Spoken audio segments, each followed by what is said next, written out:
And it's cool. It's cool that they bought the beat. Guys, it's cool that they bought the beat. They done went through the whole funnel and they bought the beat. That's great. And nobody will ever hear it because they can't write to it. All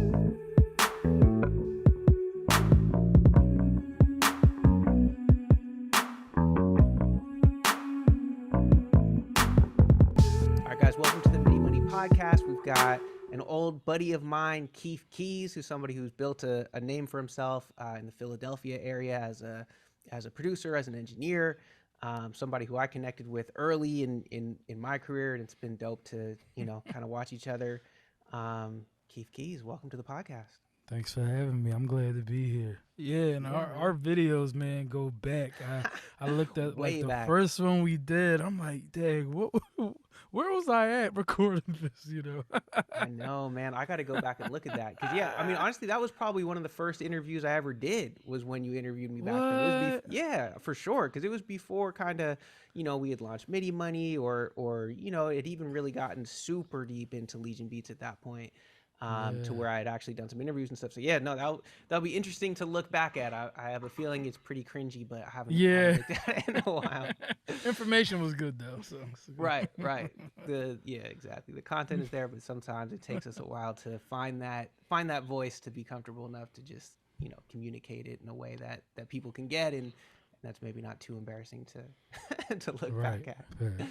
What's that journey been like for you? You feel like you're getting more comfortable? Man, this journey has been it's been a roller coaster, like any other business venture. It's been a roller coaster, and because the way how the music scene has been kind of changing throughout the years, it teaches you a lot, but then you also have to change with it. So I've been learning a lot. I've been connecting with a lot of people, been in a lot of rooms I probably never would have thought I'd be in. Worked with a lot of awesome people, and still doing so. But yeah, that journey, even having that initial conversation with you early on, you, AD, man, I can go on and on to the group of individuals who I first just tried to connect with, and from then on, the career just kept going up and up, and that even taught me a valuable thing about connecting with people, and how to actually reach out to people. And people are people, and they're not hard to get in touch with, actually. And it's kind of it's more so you are the reason to why you haven't connected with the person you kind of want to connect with. So I learned a whole bunch of things like that throughout my career so far, which has tremendously helped me out a lot. So yeah, this is where I am. I'm here now, and I'm glad about it. Yeah, man. Any kind of gems or little lessons? Because you were talking about how kind of maybe the right way to reach out to people or how to connect with those people. Anything you've kind of learned as far as not to do, that type of thing? For sure. Okay, so there's this book called Digital Persuasion. All right, so if somebody wants something practical, and if you read books, and if you don't read books, I suggest you read this. It's and I forget the author's name, but it's about a lady who can get herself in front of basically anybody, and she used to pitch like big deals for multi-million-dollar corporations and stuff like that, or whatever. And she had laid out a format of how you should reach out to somebody, and if you ever really do want to get in contact with somebody, so if it's a producer that you actually want to connect with, or an artist that you actually wanted to actually work with, or just whoever that can kind of help your career out. And I kind of use this template on and on and on, and this has kind of like allowed me to get into a lot of rooms as well. And it's the fact that when you hit somebody up, they don't want to hear about you. They really want to hear about themselves. So usually when we hit somebody up, we say, hey, what's up? My name's Keef. I'm a producer. I'm an engineer. I do a whole bunch of things. I work with this artist, that. And all the other person hears is you. That's all they hear. And they never hear anything about them or the reason to why you're actually contacting them. So the secret sauce kind of is try not to say I or me. Don't talk about yourself at all. Don't even introduce yourself when you're reaching out to a lot of these people. They'll probably do the due diligence on you anyway and click your Instagram and Google you real quick or whatever if they're really interested. But the thing about it is if you kind of lead off in a way, and I'll just go right into it. If you lead off in a way like saying, um, hey Gabe, thank you for everything you've done for the music producer community because of your content, your leadership, the things that you have put in place throughout the years. You have helped thousands of us music producers go from 0 to 100. We've been able to do things that we never would have been able to do, and it's all because of you. With everything you've been through, you've accumulated knowledge that can probably change all of our lives. What is it like to be you? Or would you mind sitting down and talking in an interview for the community, and you just leave it there? I mean, it's Man, kind of hard for you to yeah, not respond to that email. Like, you know what I mean? You're totally. feeling like, oh my goodness. Well, thank you. Yeah, for sure. Like, when do you, and I never even asked you what your name was or like what you do, so Right. you'd be surprised at how well that little template kind of works. Don't say I or me at all. Forget about yourself. It's about others. It's about serving others. That actually will take you a long way. There's a couple of idols that I actually been able to sit in some sessions with and been in some places that I probably would have never dreamed of because of little things like that. I'm not concerned about what I'm just trying to get out of it, but it's more so connecting with somebody for what value you can actually bring to them. Right. And the more value you actually bring to somebody else, the more they'll keep you around. So you have to kind of be humble about it. It's a very selfless act, but it's selfish at the end of the day. You can benefit from it greatly if you can actually do it right. So that has been like something that I use probably on a daily basis. And for all you producers out there who are trying to reach different artists, or the different levels or tiers of artists that you're trying to work with and all of that, yo, shoot your shot just like that. Shoot your shot. I will immediately out of nowhere go in an Instagram DM, in a Mm-hmm. heartbeat, and Yeah. and then just lay it on thick and see what comes out of it. But the problem is a lot of producers. I think more so nowadays the producer community. Of course, there's strategies and ways to get ahead, um, to get ahead. But I don't feel like they understand the the personal aspect of a lot of these connections and the fact that they're people. And they always think strategy, strategy, strategy, which is cool. But if you actually want to be around some people or into some doors or into some rooms, it can't just be about strategy. It's a personal kind of aspect to it as well. So yeah, I Yeah. can go on and on about that, Bro, gems, gems on gems. Man, the that whole concept of just not saying me or I and talking about the other person, that was huge. Like even what you just came up with off the top of your head, I was like, yeah, I would definitely respond to that. So that I think is dope. And it made me think too that one of the best ways to get in with other people or to begin that conversation, one of the biggest hacks is having a platform like a podcast because that's one of the easiest ways potentially to add value, right? I've definitely talked about it on previous podcasts and stuff, like different ways to add value. And when you reach out, just give them that value up front, kind of figure out what's important to them. And that's something that we've talked about. But I don't know that I've really talked about that before, but it's huge is if you have a platform, if you've got, people are actually downloading your podcast, people are watching it on YouTube, wherever they're consuming it, then just about anybody is going to want to get on there, right? Because everybody wants to get in front of people. They want to get their music in front of people or their message or their products or whatever it is. And so if you can build up that platform, it's one of the best hacks. Like so many of the best relationships that I have now in this business either started from or were like reinforced by saying, hey, do you want to hop on the podcast? It's like the best excuse to have a conversation with somebody. And then before or after, then we might chat about like, oh, cool, maybe we can do this affiliate thing. We can partner up on this. Or, whereas if I just started with that, then it's a lot harder to get there, Yo, you're saying something very good because it's like you think you know what you want, but there's actually something better for you, that's bigger than the want that you're actually wanting. The thing that you're actually about to ask, there's something better than that. If you don't lead with your ask, so it's like, just like you said, if I just asked you like, yo, Gabe, man, you've been killing it. I remember when you were just in the studio, and now all of a sudden you're on the stage at ClickFunnels. You're doing all of these things. Like, how did you do it? If that's the real question I'm asking, I'm actually missing a lot of other things that could come along with a genuine relationship versus me just asking this one little tactic and strategy and stuff like that. So I know a lot of producers nowadays, we still sitting behind the screen type of, producing now, and we're not necessarily putting ourselves out, or connecting with a lot of people, but that is like the key to it. And a lot of people are associating themselves, or jumping on brands when they actually see the person behind the brand, and you as a personality. I can honestly say that a lot of the connections, a lot of the reoccurring business that I still get to this day, may be off of my personality. More it is off of the music.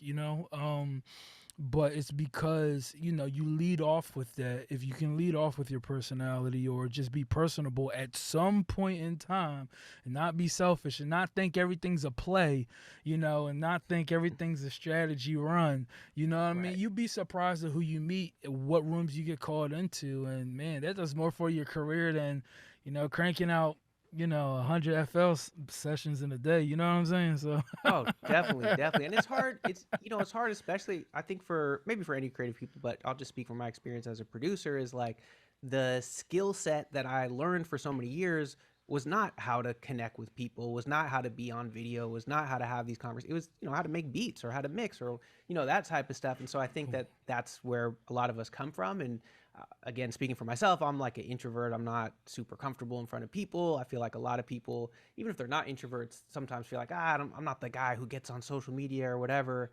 But then realizing, just like you're saying, that that piece is so important. Um, and at first, like I hate it, and I still like in a lot of ways I still hate it because it is against who I am. But what I like about it is obviously the impact it's had on my business and allowed me to build this life. But also it's forced me to grow as a person. It's forced me to step out of my comfort zone. It's forced me to become a different person, like literally become a different person. And it's sort of that parallel between the progress you make in your business and let's say personal development or who you become as a person. To me, those are one and the same in a lot of ways. All the time, like so many of the times I've had big growth in my life has been tied into my business. And okay, I need to become this person. I need to do this thing that I don't feel comfortable. I need to learn how to, delegate to people and be a leader there. And I need to learn how to, speak in front of audiences and all these things that I never even thought I wanted to do. But as I do them, they become more rewarding and I grow as a person. yeah, and for you, and I remember, when it came out, when it was like big news, when you hit that $1 million goal, and next thing you know, you're on every podcast, you're on every show, and everybody's asking you, I'm asking you all these questions like how you did it, strategy and stuff like that.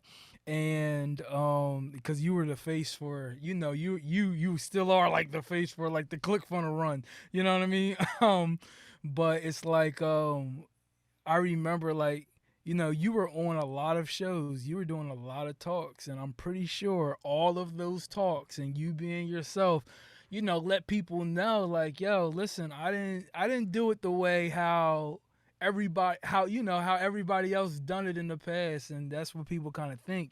And then they think, then they see your personality, and it's not like you're not like super like talkative, you're not like real loud, you're not like none of that. You're just like, yeah, well, yeah, so $1 million, yeah. you know. Yeah, So no, for I sure. think everybody at least you need to get in front of a camera, or you at least need to speak and let people see who you work with. see people who you are, who you actually are, for the people who want to work with you, for the people who who just want to dive more into your personality. We live in a world to where, like, I mean, people are so infatuated with the Kardashians, right? But it's like, why? But you want to just be in their life. You know what I mean? People just want to be in everybody's life and what they have going on, and it goes the same for us, like Yeah, anybody else. So yeah. for sure, for sure. So man, I want to know a little bit more about, I'm always curious about the breakdown of people's, music production or engineering businesses. So I know, like, if I go over to keefkeyz.com, I see you got a lot of different stuff. You got your mixing and mastering, you Yeah, got some beats, you talk about your studio. I'm kind of curious, what's the breakdown as far as your focus? What brings in the most revenue? man. What Whew. what's Yeah, that so look let's like? get into it because that has been changing. So so for everybody listening, I am a musician first. I've been a musician since I was 4. Then that turned producer, turned engineer, studio, that kind of progression. And um, I've been able to build a nice little career of some sort as a producer and an engineer. Um, Starting off because I wanted to, my end goal, honestly, let me start with my end goal, is to work with the people who I just want to work with. That's it. Make money on the side and stuff like that. But my end goal as a producer, engineer, as actual music is concerned, is to work with just the people I want to work with. So in order for me to get there, the business had to kind of be aligned in certain ways. And I got to the point to where I need to start servicing a lot of other artists. And for a long time, and still to this point now, it's that is like the main contributor, even financially. Is all the work that we've been able to do. So now my team has grown. So I'm scaling the business now. I have a lot of other producers that are under me that I'm working with as well. So now it kind of takes the load off of everything that I have going on, everything that I want to do, so that I can move closer and closer to that end goal of working just with the people I want to work with. Um, my main goal, though, is from this point on, starting 2022, has been I really want for Keef Keyz Productions to kind of grow almost to a virtual music hub or a virtual music production house, to where we have multiple producers, multiple engineers, everywhere, and we can service a lot of different artists in that way. Because and as you know, because you grew up kind of in the studio way, so you understand, like, from beginning to end, all of the different processes that go to actually making a song with an artist. So it's like providing those services, but it's not me, it's everyone else providing it. So that's kind of where I'm moving to right now. It's a lot of things to put in place, working with people, and kind of putting people in places to where I'm not managing a lot of all the little little intricacies. Right. But my philosophy now, kind of just with the music business, has been that um, uh, I have been working with a lot of the producers on my team, and we're actually coming up with um, other digital products that I kind of don't want to spill out yet, but it's a lot of other Okay. digital products that we're coming out with as a whole collective, as a team. So it's a lot. It's nothing small, and that's kind of the side focus that we have now. Because up until this point, Uh, it has been artists. We still have the beat stores. We're still, you know, there's a million other things we're still doing, but the main philosophy and strategy now that I kind of always I adopted early on is, if we make music for artists, right? Because that's what we make even, or for, if you make it for a company, then you make it for a company, or if you make it for a brand, you make it for a brand, or if you make it for one of these services that are royalty free services, then you do that. But for me, we were built on really working with artists. So at some point in our DNA, that's what we will do. Um, and that's kind of like how that's how we're growing now, and that's kind of like where we will still be later on. It would just be in different ways. That's why I kind of want to build a production house of multiple producers, multiple engineers, songwriters, vocal coaches, all of that type of, those services for artists, because I really do believe that is actually working with the end consumer actually gives a great perspective on what you're doing and how you're doing it and how you can package it, because they're the ones that's going to actually benefit from it the most. And that brings me to a point. Um, I'm an engineer as well, so for all the producers out there, when you make a 2-track, right? Don't put everything down the middle. All right, I'm talking right in the mic. Stop putting everything down the center, okay? And please just stop doing that, because when it comes to an artist and our artist hears it, or if an artist is like recording a demo real quick on it or something like that, they're looking for their space inside of that song. So this is how much we're thinking about the artist at the end of what we're doing at the beginning. So even like when we make sample packs or stuff like that, we're already, how would I mix this? Like really mix this. Okay. Now it's done. So whoever gets it is more so drag, drop, done, if you want it to be. Yeah. But a lot of producers are putting a lot of things down the middle, and artists, when they hear it, they're searching for a space for them to be able to write to these songs, and to have a voice. And it's a little difficult if everything that we create is filling up all of the space we have. Then the artist subconsciously may not rock with it. They might be bobbing their heads, they might dance to it, but they may never write to it. And it's cool. It's cool that they bought the beat. Guys, it's cool that they bought the beat. They done went through the whole funnel and they bought the beat. That's great. And nobody will ever hear it because they can't write to it. So it's like getting down to the psychology of that. That's kind of like where we're at.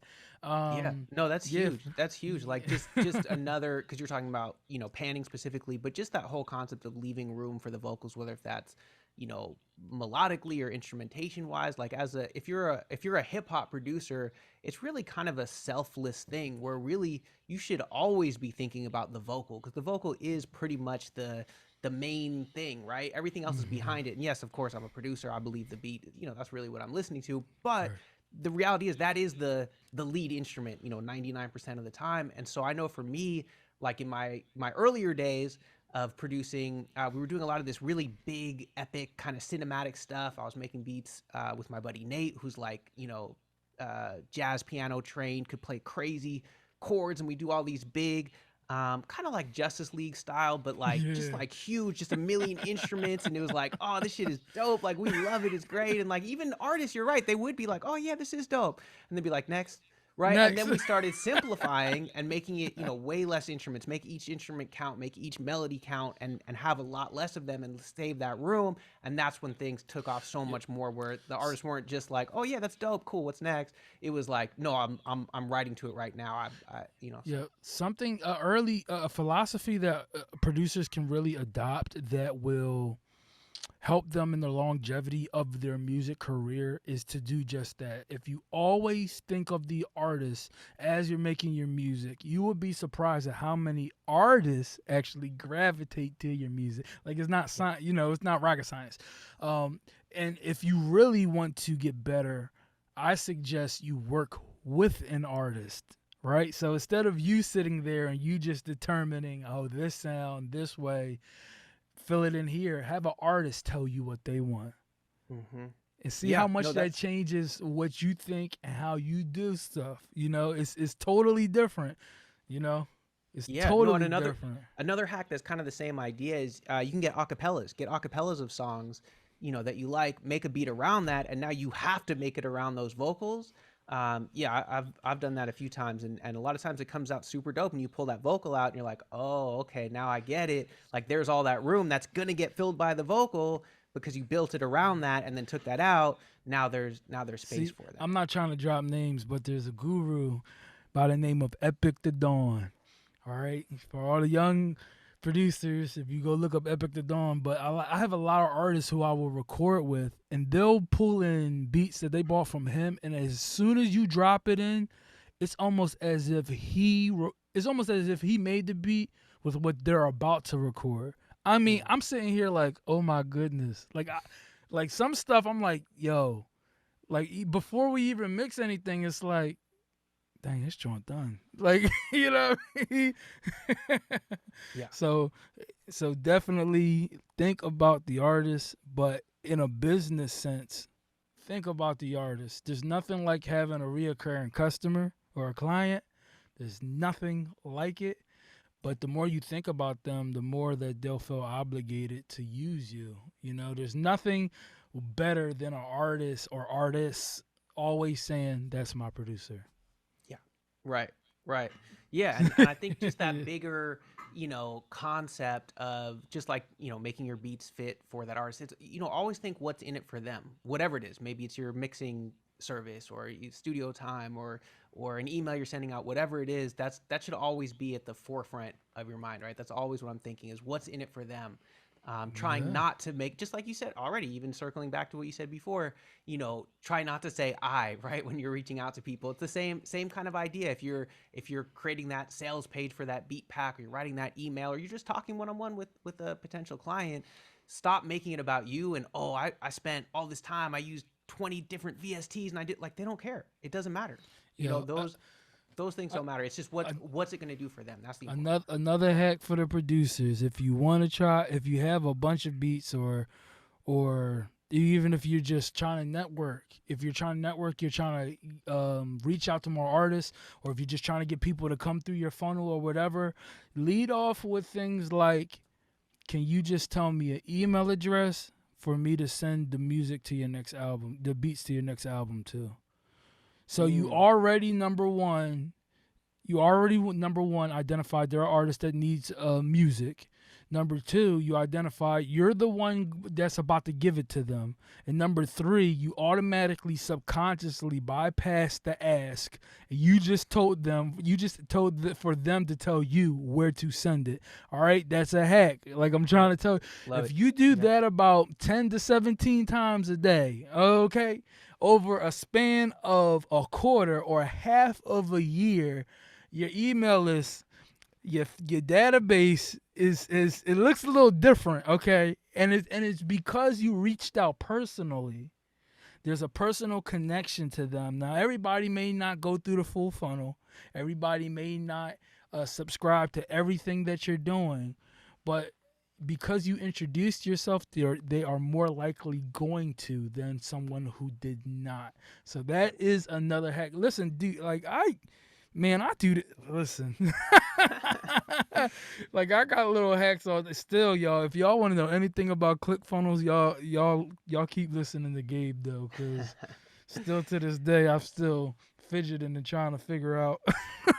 Oh, I'm it's a lifetime process. It's just, just like music or anything else, figuring out marketing and business, it's a lifetime process. I got what to tell myself for a minute though, because I was talking about, always think about what's in it for them. We actually recently did this launch for Crowd Connect, which is a software that we use and that we offer for producers that can do a whole bunch of stuff, but text messaging is kind of like the core of it. It's got two-way text messaging and a bunch of other cool stuff.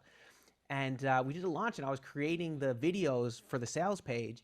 And I'm so excited about the software and all the crazy stuff you can do, all the cool segmenting and automation. And it's so powerful and it's super dope. And I made these long videos showing all the features, right?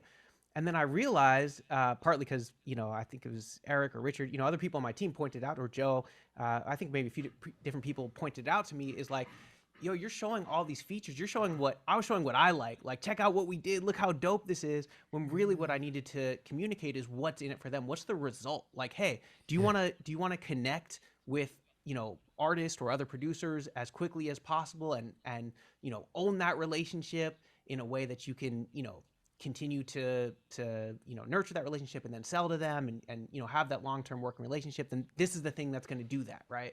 And you can tell I'm still working on the messaging for it because that was not very smooth, but that's the idea, right? Yeah. And so I guess I just wanted, I feel like maybe sometimes I'm always just saying you should do this and you should do that. Like it's an ongoing learning process, and it's something that I'm still continuing to learn, in all different things. And I have to always remember, right? Because we get excited about what we're doing, Yo, and love it. sometimes you forget, like, no, it doesn't matter what I'm excited about. It's how can I show the value to somebody where they're at right now in their mindset. Maybe they don't care about a million different automations because they're like, I don't know, how do I even get people to sign up in the first place? So so let me ask you this, because I want to ask you a question now, because you're Yeah. talking good. You're talking Okay. good, and I'm still used to doing interviews all the time. Yo, but okay, so you just said Crowd Connect, right? So if you had like a top three systems that every producer 2022 needs to have or research, what would those top three systems be? I mean, yeah, I gotta say, text messaging is has to be on the list. That's a huge one. So hey, crowdconnect.io, check it out. That's like a huge one. Um, Having your own page builder or funnel builder of some kind is super important, right? So I've used ClickFunnels. We've got a sort of, it's actually something part of Crowd Connect. We call it producer funnels. And so having something like that is another one. And well, let me tie in what the theme is of those two, and then I'll see what I can think of as kind of the Yeah. third one. Because the whole idea is owning the relationship with your potential customers or clients or fans or whoever, right? When you're going on social media, it's a great place to find those people in the first place, right? They're on TikTok, they're on Instagram, they're on YouTube, they're on Facebook, they're wherever. That's great. That's a great place to find them.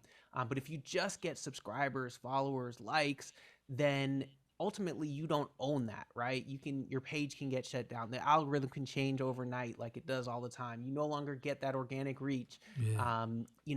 And so the only time you actually own that relationship is if you have somebody's email and or their phone number. That's it. Because I can take that email and phone number, I can go to different platforms, I can go wherever I want, I can go right onto Gmail and just email somebody, I can go on my phone and text somebody, I can use different softwares, but I own that. I can't take my followers from Instagram and transfer them somewhere else, right? I can't take my likes, my subscribes, any of that from any of these other platforms. So that's the biggest thing. And then having that, having some kind of page builder where you can then take them to whatever it's on. It can be on WordPress, ClickFunnels, it doesn't matter. Although some are optimized to do different things. The point is that now you own that relationship. Now you can not only own the relationship, but you can control that experience, right? You can have, if you go to keefkeyz.com, you can control exactly what they see, when and where and how, and you can use all this, you obviously have a great understanding of psychology and kind of understanding what people want and need. Now you can shape that, right? If they're going to my YouTube channel, I can do that to a certain extent. Like right now we're creating this content, but you'll see there's a whole on the right, there's 20 other videos with thumbnails, and as soon as they hit pause, there's going to be 30 other videos that pop up here, and the way, everything. I can't control all that, right? But I can say, hey, go check out crowdconnect.io. I can say, hey, come sign up for our free training at midimoney.com/go, right? And then once they're there, now I can own that relationship. Now I can talk to them. I can give them that value. So that's kind of the theme. I know you asked for three. So let me let me come up with a third Yeah. one. I'll Yeah. just say maybe something on your end to organize things, right? So that could be I use Trello. It's a project management tool, I use and it's Asana. basically. Do you use that one? Yeah. Yeah, so it's a Asana. great way to just Yeah. kind of keep track of what you need to do, and then especially as you start working with a team, it's a Hmm. great way to keep track of maybe what you asked your team to do, and it's like, oh, I forgot I asked you to do that a week ago, right? You don't have to keep all that in your head. You can just create a card in Trello that's assigned to that person and has a due date and has the thing, and you could both look at it and see, hey, what's going on with this thing. So I'll say that as a third thing, some kind of project management tool, and what did I say? Trello. Trello is a dope one. And Cool. actually, my bad.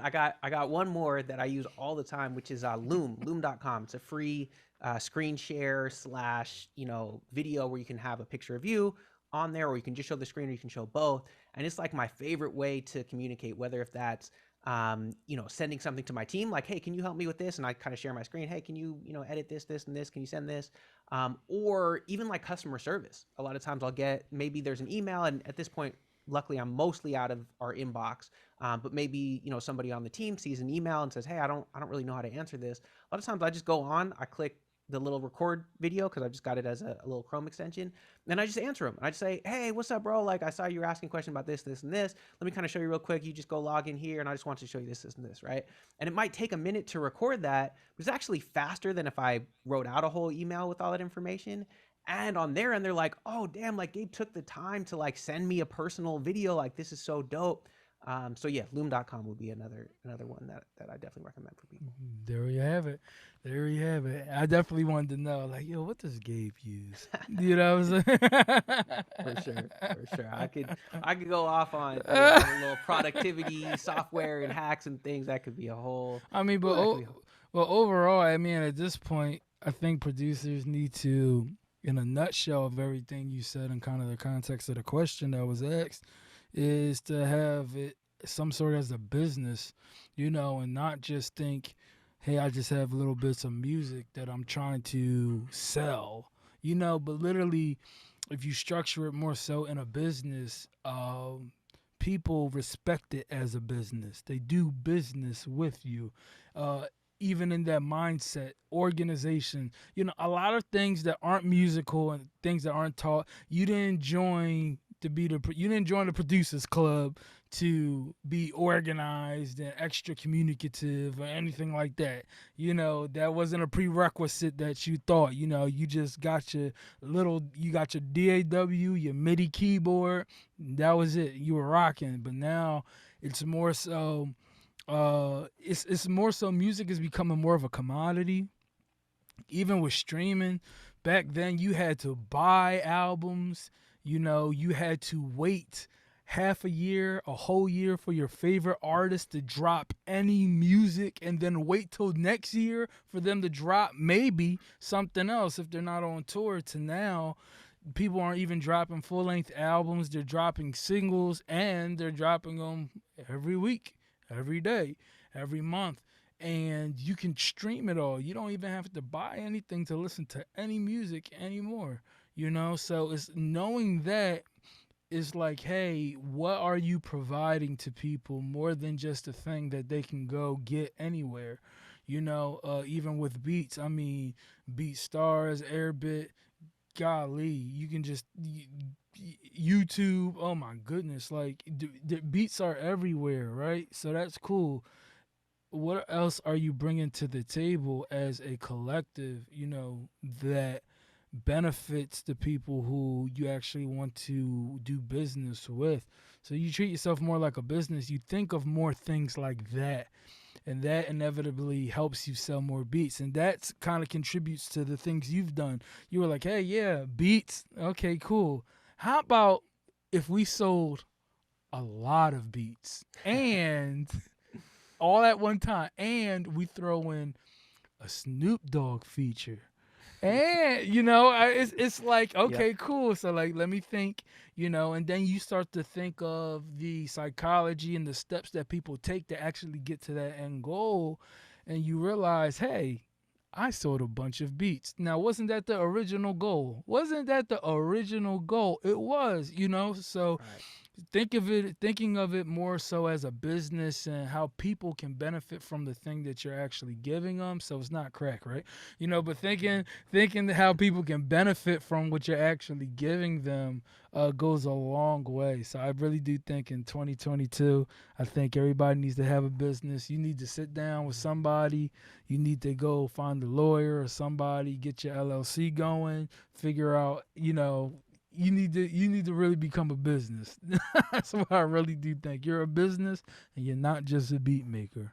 Yeah, yeah, for sure. And I think, man, you summed it up beautifully. It's really about how do I uh, bring value. And I sometimes I hesitate to say value because I feel like people say it so often it almost doesn't mean anything. But like you said, Yeah. how can I think about the other person? How can I think about if I'm a producer selling beats? What are the problems an artist is facing, and how can I solve them? How can I solve those Mm-hmm. problems? That's the most important thing. And focus on that. And then ultimately, like you said, the result will be that you'll sell more beats, but don't start there. Start with, okay, how do I solve problems for this client? And I have to just, one little thing too is like, because people do ask me that specifically about the LLC thing, so I just got to mention it. To me, like that is a good idea to do eventually, but first thing is figure out how to get some revenue going. Like I Well, didn't right. form an LLC until like a couple years ago, and I've been Yeah, doing this for true. years Yeah, and years. let me preface that. Right. No, no, no, no, no, no. You're right. Yeah. Don't don't just, and please everybody, don't just do something because I said do it. Um, rule one. Rule two. The second thing, I'm saying more so think like a business. I didn't Yes. get my LLC until like 2 years ago, last year Right. maybe. Like and I've been doing this for a while.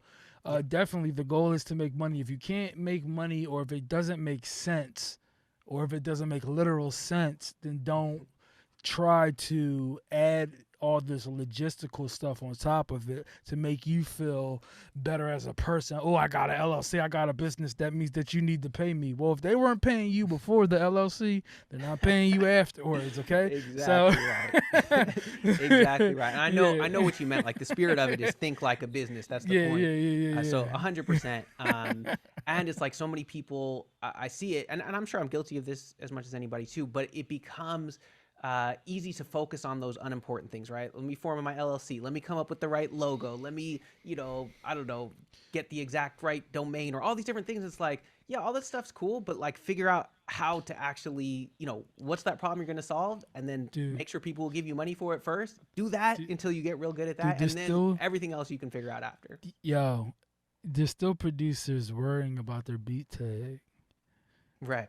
That's uh, Yeah, worry about the beats first, and then hey, once you've got that honed in, yeah. I cool. mean, That's the next step. But yeah, yeah. you gotta focus on the core problem first, and then everything Yeah, else is yeah, for sure. extra. Absolutely. So if the goal is to make this a career, the music a career, if the goal is to be successful in the things you set out to be successful in, then you want to do your due diligence and to make sure that you're focusing on the things that really need the attention first. And everything else we call it low hanging fruit. Yeah, you can worry about it, but it may not do you any good or progress you any further than the day before by worrying about it. So try to do all the things that make a big difference and Yes. then worry about everything else in your downtime. Bam. There it is. Man, I love it. I love it. You are full of gems, man. I guess before we wrap up here, if you could just let people know, what you got coming up, if there's anything you're excited about or whatever, what you're doing next, where people can find you and anything else you might want to say to wrap it up here. Yeah, for sure. So, one thing I have coming up, like I said, we're starting to form this production house. So, by me saying that, if you are a producer, if you are interested in kind of connecting with other producers, kind of learning, kind of a systematic way of doing certain things, but to just connect, to grow with others, to connect with more artists. And if you're interested, at some point we definitely will be doing. Some like auditioning in a sense to kind of see who's the best fit for our team. So if you're interested in that, you can hit me up. For anybody trying to find me, keefkeyz.com. That's Keys with a Z. So KeefKeyz.com or Instagram KEEF_KEYZ. You can just hit me up, find me. I'm everywhere. I connect with everybody. I try to talk to everybody. Yeah, and that's where you can find me. That's what we have going on. And once again, thank you for having me on here, Gabe. Man, it's reminds me of what we did years ago. But yeah, man, thanks a lot for having me on. Shout out to the Midi Money community. Man, appreciate you, bro. Always a pleasure. I'm sure we'll be chatting again soon. Thank you, bro. Yes, sir.